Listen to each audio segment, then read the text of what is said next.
this is Priscilla Hawks. I'm the founder of Hawks Law Group PC. I want to thank you so much for coming to visit me on today.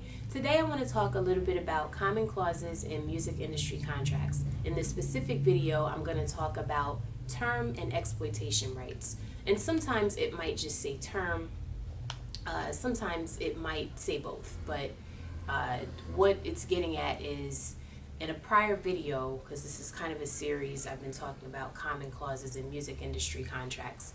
So in another video, I talked about options and how that's something you are going to see in music industry contracts. So when we talk about term, this is basically an exploitation period. This is saying, well, how long are you granting these rights? Because remember, in another video, we talked about you granting rights. How long exactly does the record label have these rights to do what it is that they want to do with you? And the number can vary.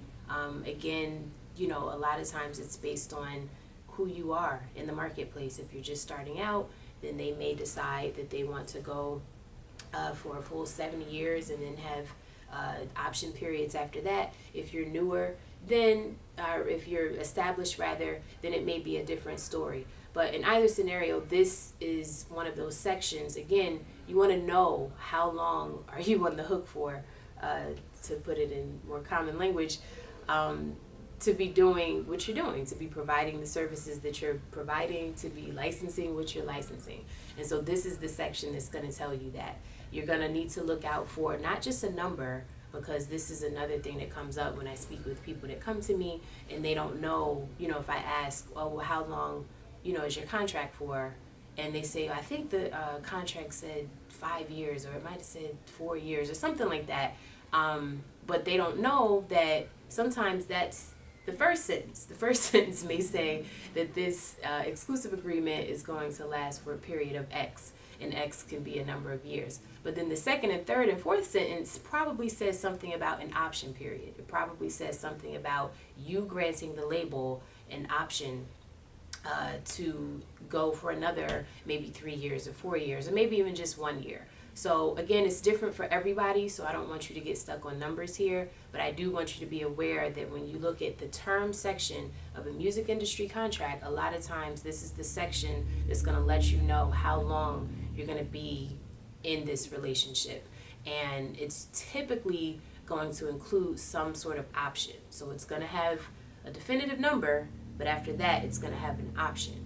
And a lot of times, this option is going to be exercised by the label.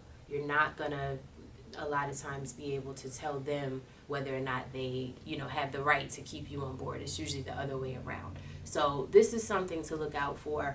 I have had, it's rare, but I have had a client that it was a production deal. And so his whole strategy was to get this particular artist a record deal. And so he was so confident in his ability to do that, that he actually said at her request, if I am able to get you a record deal in a year, then the contract would be extended in some way, shape, or form, like much, much longer than a year. If not, then he said we can make this whole contract null and void.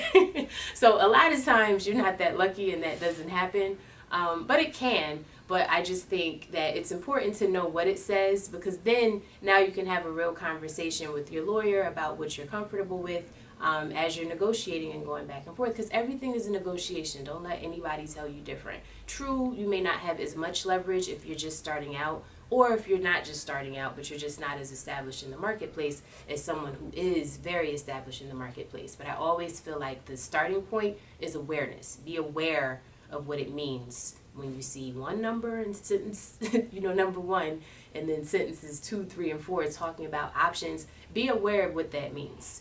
So that way now you can speak with your lawyer and decide, how do you want to negotiate with the label. All right, so hopefully that was helpful. Thank you so much for watching. This is Priscilla Hawks, founder of Hawks Law Group PC, coming to you in a New York Minute. Take care.